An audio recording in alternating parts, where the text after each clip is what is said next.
Overcome with terror and dread, they fled the tomb. They said nothing to anyone because they were afraid. That is the closing line of Jesus' resurrection story in the Gospel of Mark. Mark's version of the story is not a popular one, right? Most of us would prefer John's narrative, the one that poignantly depicts Mary Magdalene mistaking Jesus for the gardener, and she clings to him while he speaks her name. John's version gives us tension and drama. The rash of the headstrong Peter running to the tomb ahead of the apostle whom Jesus loved, and that apostle peeking cautiously into the tomb, and the risen Jesus himself commissioning Mary to become an apostle to the apostles. And she runs off to share this staggering news of the resurrection with her scattered friends. Nope. Mark's version of the story is quite a contrast. We don't get a glimpse of the risen Jesus. Peter and the other disciples, they are nowhere to be seen. When the man in the white robe tells Mary Magdalene, and her other companions that Jesus has been raised from the dead, instead of great joy, they respond with alarm. And the text tells us they are overcome with terror and dread. There's no Easter proclamation. There's no transformation from hopelessness to hopefulness and certainty. There's just fear and silence. Now, most scholars agree that this is the original ending in the Gospel of Mark. Verses 9 through 20 were added later, probably because the church was uncomfortable with the original ending. That the women said nothing, that they were afraid. One commentator that I read this week called this a damp squid of an ending. A damp squid of an ending, meaning a dud, or a firework that didn't go off. A sputter instead of an explosion. You would think that the resurrection calls for fireworks at the end, wouldn't you? A big widescreen, special effects kind of moment, filmed with HD technology or shown in IMAX. But no, they said nothing to anyone because they were afraid. And just who are they? Just who are they in this case? Well, they are the women who went to the tomb to do something, or at least they tried to do something, to care for the dead body. They went to anoint him, Mark says, forgetting that he was already anointed back in chapter 14, just 2 chapters before, by some unnamed woman with an alabaster jar. Maybe it was Mary Magdalene, or Mary, the sister of Martha and Lazarus, or maybe she was some other Mary, maybe the mother of James, perhaps even Mary, Jesus' mothers. There's so many Marys in this story. There's so many Marys. Mark couldn't keep them all straight, so it's no wonder that we get confused too. And the text also tells us that Salome was there. Salome was Herod's daughter who danced a dance that won her a prophet's head on a platter. I can't imagine that it was that Salome.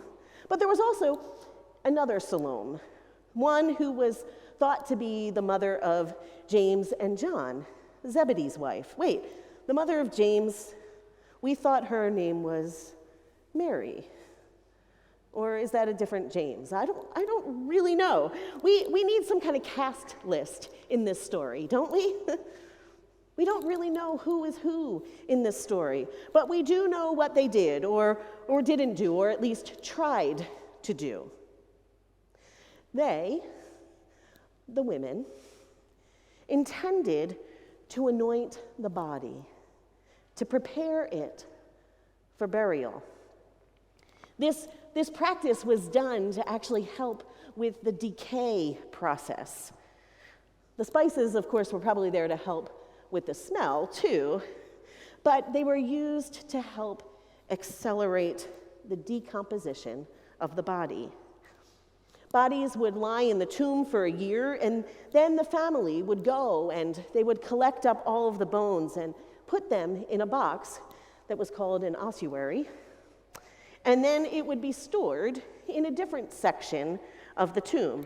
And so, when Joseph of Arimathea loaned his family's tomb to Jesus' family, it was only supposed to be temporary, a year. Of course, little did they know just how temporary it would actually be. So the women come to anoint the body and prepare it for burial. But they didn't do that because, of course, there wasn't a body there to anoint. So they were given a different task, another task, by the young man in the tomb. A young man who seems eerily familiar. A young man in a garden tomb reminds us of a young man in a garden of violence and betrayal a few days back. And that young man ran off without his clothes, and this man was dressed in white. That young man was scared to death, and this young man was filled with confidence of life eternal. He's not here, he says. Look, see that empty spot right over there? He has been raised. He wasn't interested in tombs, but in what came out of the tomb, or rather, who came out of the tomb.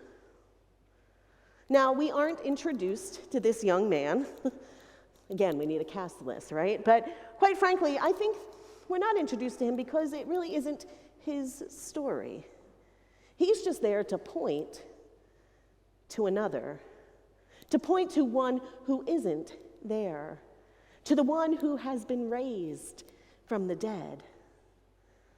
The women, they came with one task, and they didn't do it. They couldn't do it because it was no longer necessary. And so a new mission was needed.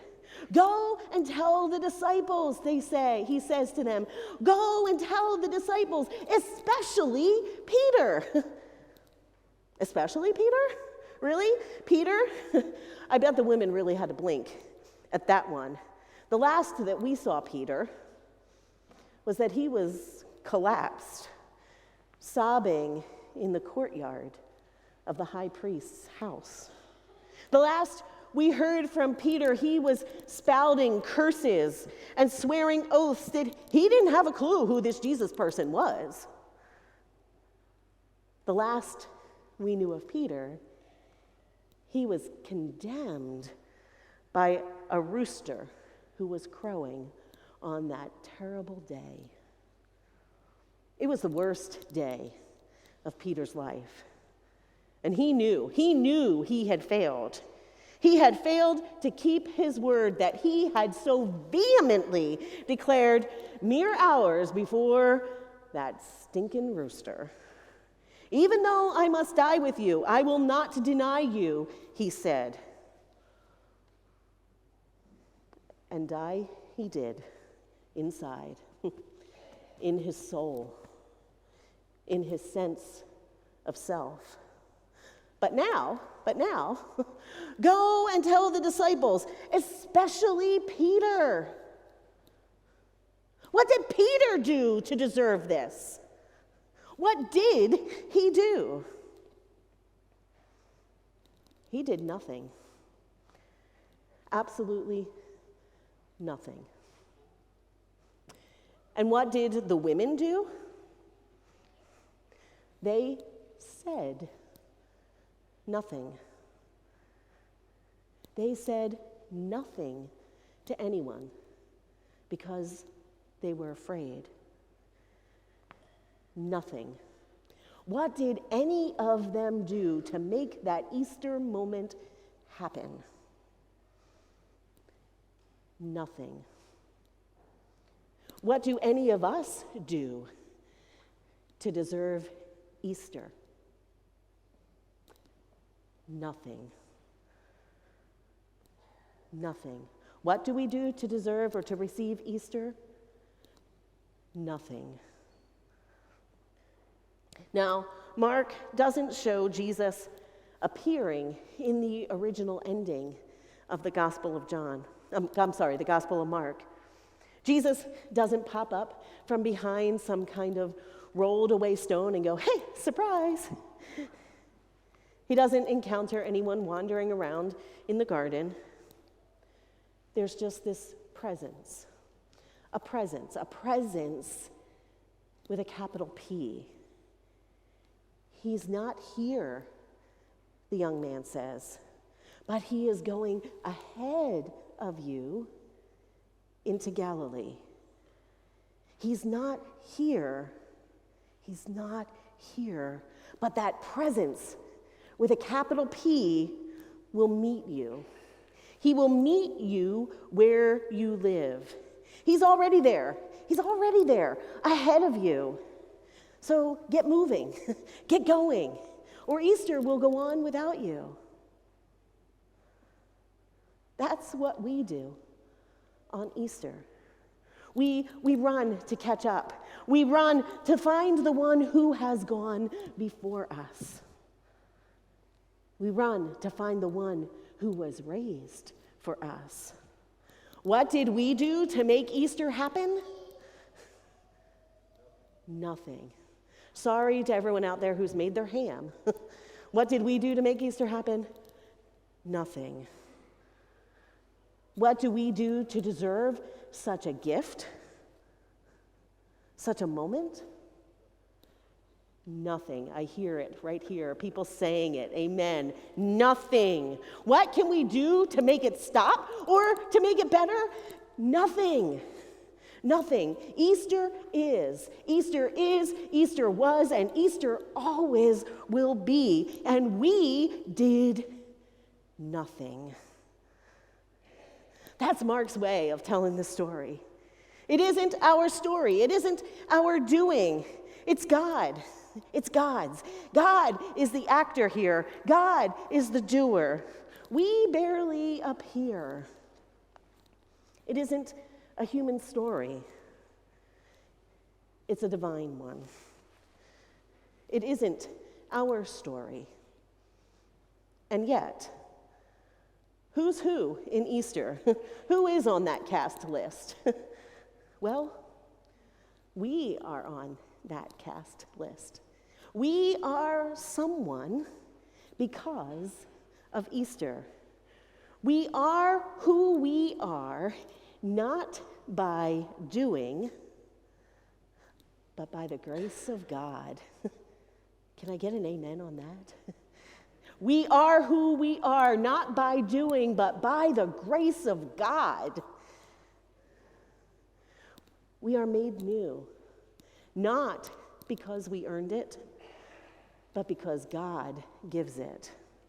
We have hope, not because we are strong or we have worked for it or we respond to it or claim it. We have hope because God gives it.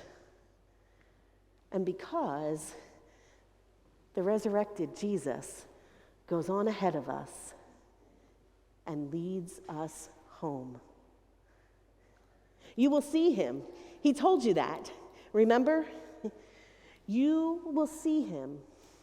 And in seeing him, you will know who's who. Beloved, Christ is risen. Christ is risen indeed. Thanks be to God for that. Alleluia. Amen. Amen.